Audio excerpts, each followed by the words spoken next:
Olá, você está no canal Design em Foco. Sejam bem-vindos. O tema desse filme vai ser Design e Emoção. Ou de que maneira que a emoção trabalha com design. Esse é um tema bem interessante e um tema bem complexo. Nós vamos dividi-lo em dois vídeos. Espero que vocês gostem. Se gostarem, assine o canal, dê seu like, compartilhe com as pessoas que você acha que podem interessar o assunto. E faça seus comentários, que vai ser muito importante saber o que você está achando ou o que você achou desse canal. Vamos lá?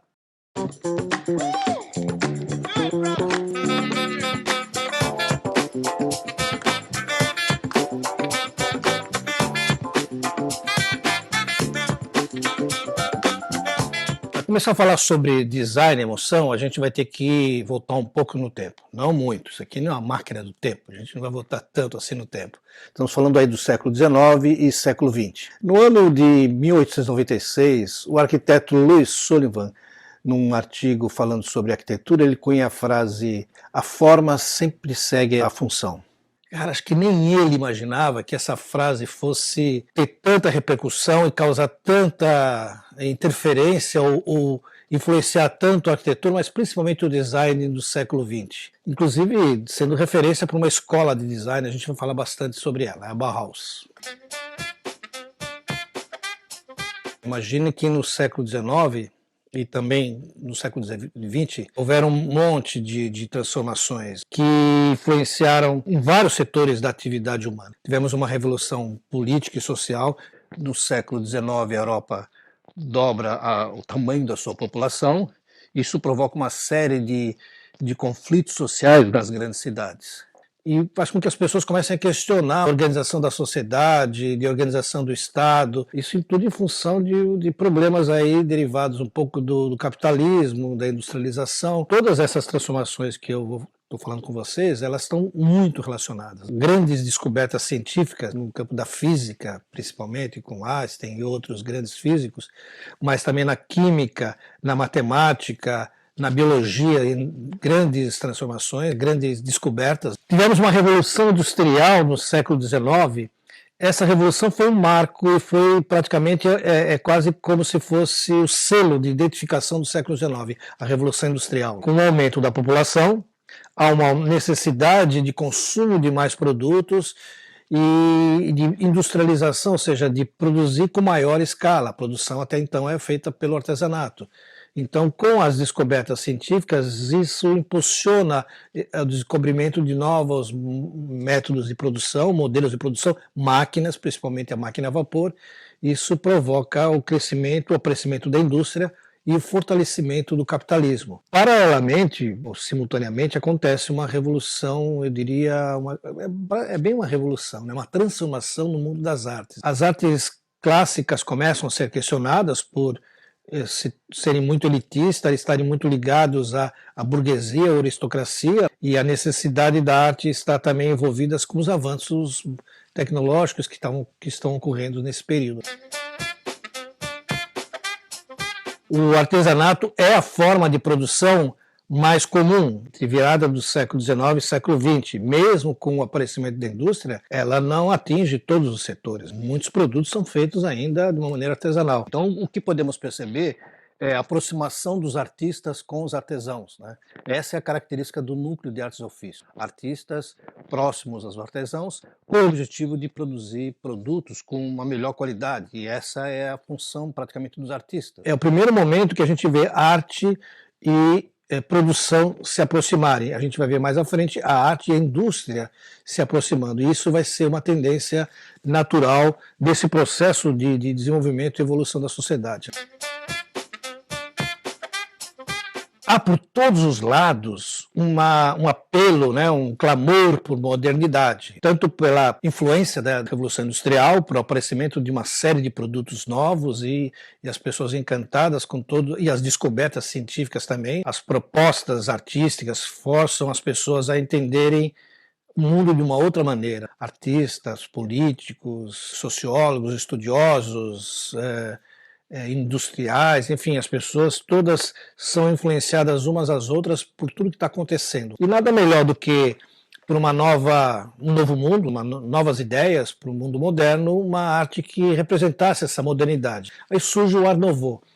O próprio nome diz, arte nova, embora em alguns países, por exemplo, como a Espanha, lá é chamado de modernismo. O Art Nouveau assume esse papel de uma arte nova, porque ao mesmo tempo que ela tem condições de manter algumas características da arte clássica, da representação, dos aspectos plásticos e estéticos, ela incorpora alguns elementos mais modernos, tipo a geometria, por exemplo. Os artistas do Art Nouveau se aproximam muito da indústria, produzindo mobiliário, produzindo cartazes, enfim, uma série de produtos. É a maneira da arte se aproximar da população, a arte aplicada aos processos produtivos, e esses produtos eram distribuídos para as pessoas, eram vendidos para as pessoas. A indústria acaba incorporando a arte, ela encampa esse processo de, digamos, ao mesmo tempo de difusão da arte, porque alguém tem que criar esses produtos e cabe ao artista fazer isso. Muitos artistas que não encontram espaço em salões, seja porque não concordam com a arte clássica ou porque também não se encaixam na arte moderna, eles acabam derivando para a indústria, e a indústria absorve esses artistas. As artes gráficas crescem muito nesse período, mas muito mesmo, influenciando, a gente vai falar de alguns artistas das artes gráficas, mas a arquitetura também sofre influência, e principalmente o design, a produção e a criação de produtos, objetos, cresce muito nesse período. O que a Art Nouveau procura? Vamos ver alguns trabalhos no Art Nouveau para a gente poder entender essa ideia de que ao mesmo tempo mantém algumas características clássicas da arte, como a representação, aspectos plásticos, etc. Mas a gente vai ver já alguns elementos mais da arte moderna e muito uma influência da arte japonesa. Por exemplo, os cartazes de Alphonse Mucha e de Gustave Klimt. O Mucha, principalmente, sofre muita influência disso. O Mucha, ele é, na verdade, o grande representante do Art Nouveau. Quando se coloca numa pesquisa Art Nouveau, vai ver cartazes do Mucha. Isso é básico. A representação feminina é muito forte. O Art Nouveau tem uma influência muito forte como temática, os elementos da natureza e a representação do homem como ponto de referência. Então, tanto o homem como elementos da natureza passam a ser elementos temáticos do Art Nouveau. E a gente vai ver essas linhas sinuosas, elementos orgânicos muito presentes no Art Nouveau. Na arquitetura a gente vai ver nos espaços do Victor Horta, que são trabalhos fantásticos, e de um artista, cara, que é um artista fantástico, que é o Gaudí. Todo mundo já deve ter ouvido falar da Sagrada Família, em Barcelona, uma catedral que ainda está em construção. Em 2025, me parece que é o prazo de término dessa construção, mas os trabalhos dele são fantásticos, estão distribuídos em Barcelona, assim, todos, né? Casa Batlló, o Parque Güell.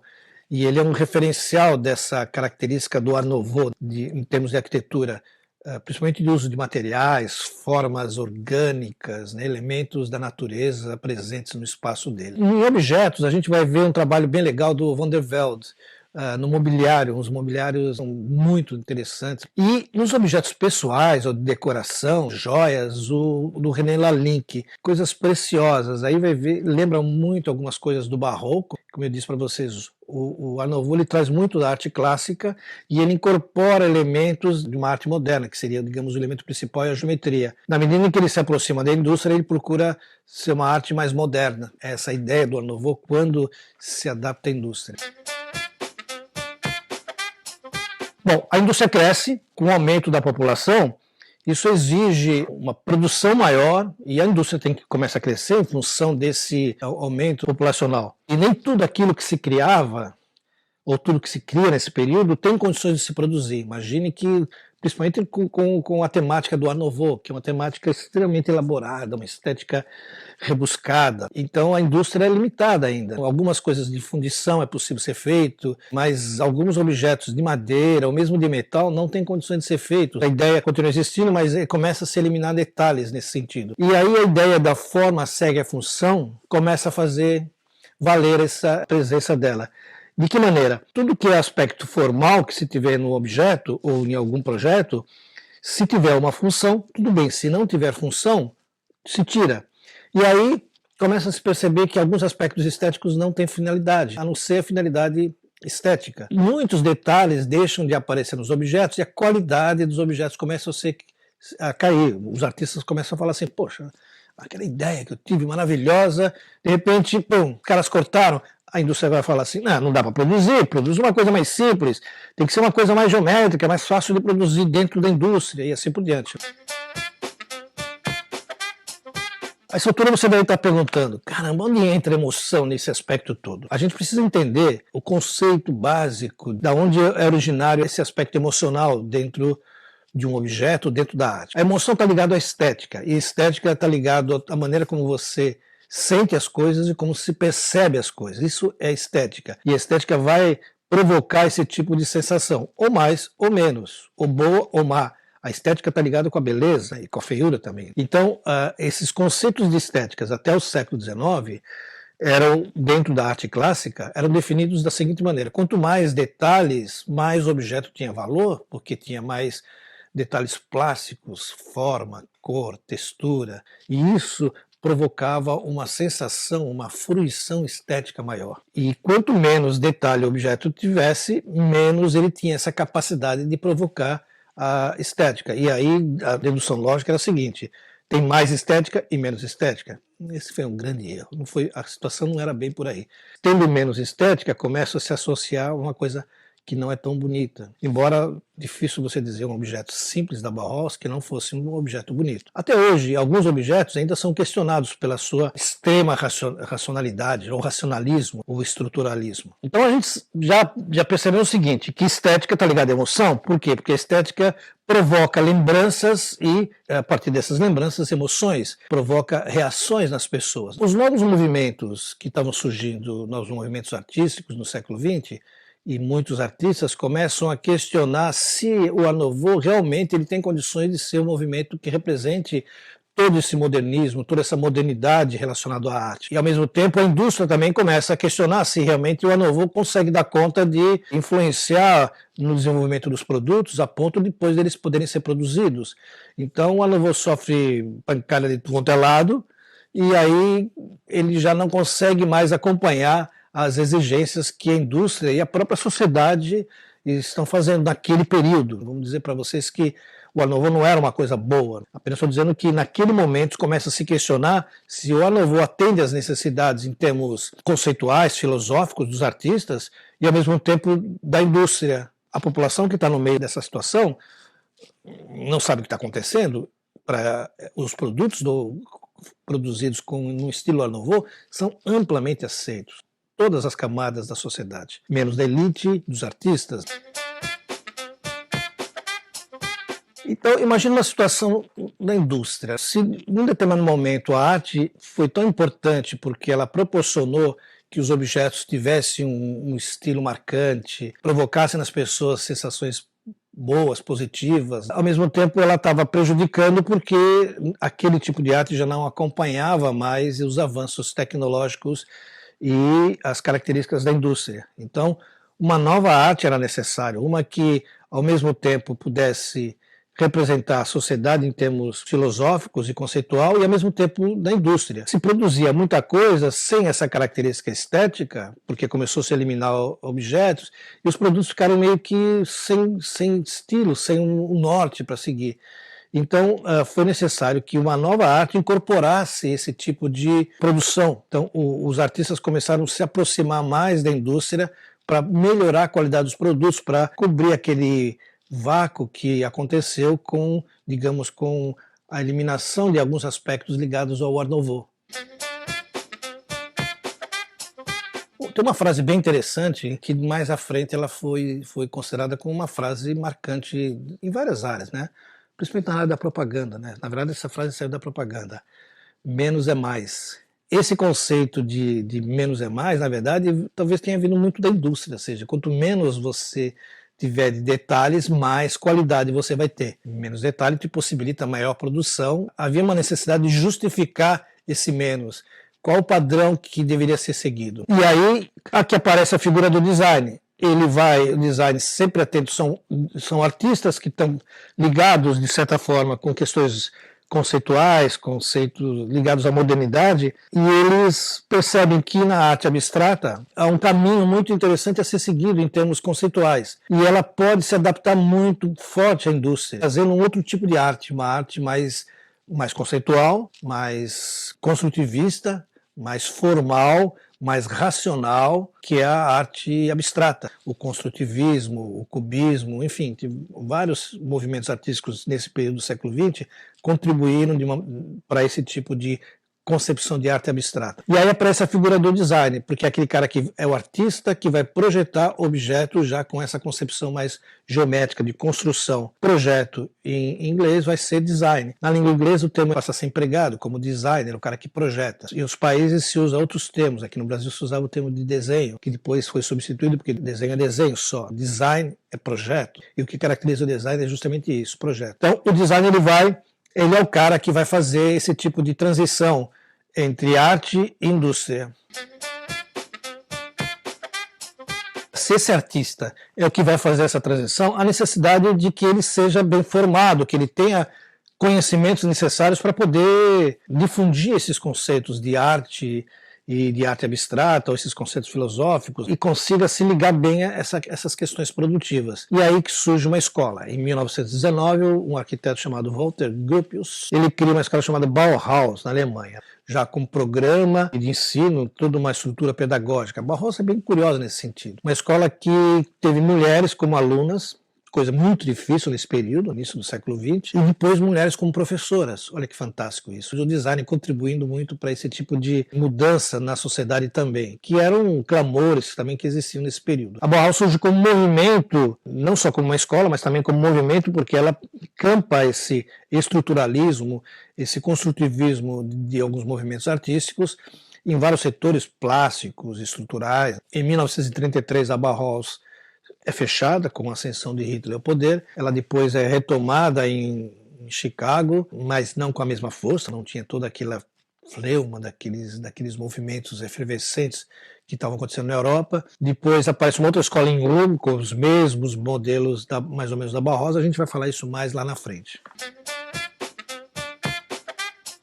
Esses projetos que surgiram, tanto feito por professores como por alunos ou até pessoas que foram influenciados pela Bauhaus, são projetos que até hoje, muitos deles ainda são fabricados. Vamos ver alguns projetos bem interessantes que são características da Bauhaus desse período. Mies van der Rohe, a gente vai ver a cadeira Barcelona, você vai ver muito essa coisa do metal, do couro, um pouco ainda resgate daquelas coisas mais orgânicas, mas aqui já de uma outra maneira. O metal mostrando bem uma ideia de estruturação de um objeto. Uma coisa bem característica disso, modernidade. O metal é a ideia de modernidade. No Marcel Breuer a gente vai ver a cadeira Vassili, que também é uma cadeira bem interessante. Aqui a gente vai ver muito mais essas características estruturais.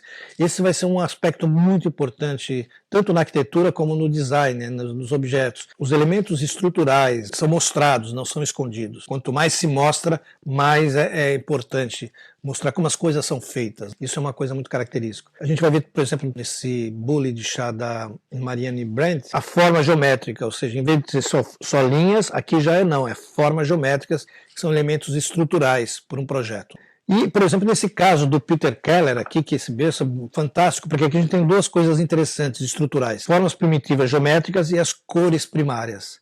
São dois elementos de base que a partir deles você pode fazer qualquer coisa. Hoje com 4 cores você produz todas as cores. Isso é impressão, em vídeo é RGB. Também a gente pode perceber essa mesma ideia de estrutura e cores primárias nessa poltrona Red and Blue do Gerrit Rietveld. Bem interessante, né? A ideia da estrutura, das cores primárias, que é uma característica da Bauhaus. Você percebe que é um projeto muito mais conceitual do que, se você pensar em termos ergonômicos, provavelmente não vai ter muitas qualidades esse produto, mas ele é um produto muito mais conceitual. Essa é a característica. Mostrar a ideia, a filosofia do que é o design, do que são essas novas ideias que estão surgindo em meados do século XX. Na Bauhaus, de todas essas ideias que estavam punjantes nesse período de estruturalismo, construção, nas artes gráficas a influência foi muito grande. Os conceitos de organização do espaço, diagramação, foram praticamente definidos nesse período. Todos os trabalhos têm uma ordem, uma estrutura, você não joga simplesmente os elementos no espaço e deixa o que der. Mesmo que por uma organização aparentemente irregular, há uma ordem, né? A diagramação, o que eles chamam de uma estrutura invisível. A gente pode perceber nos trabalhos do Josh Schmidt, essa estruturação, desse o que a gente chama de construtivismo russo. O trabalho dos russos tem, principalmente do suprematismo, muito essa coisa da estrutura, da construção. E do Herbert Bayer a gente vai ver uma coisa bem interessante, que é a tipografia. A tipografia é um elemento muito forte, que começou a ser essa nova tipografia criada na Bauhaus. A Univers é uma fonte criada na Bauhaus, a ideia de que fosse uma fonte universal, que pudesse atender todas as culturas, não apenas uma, né? Tinha um pouco essa ideia meio maluca aí de universalidade.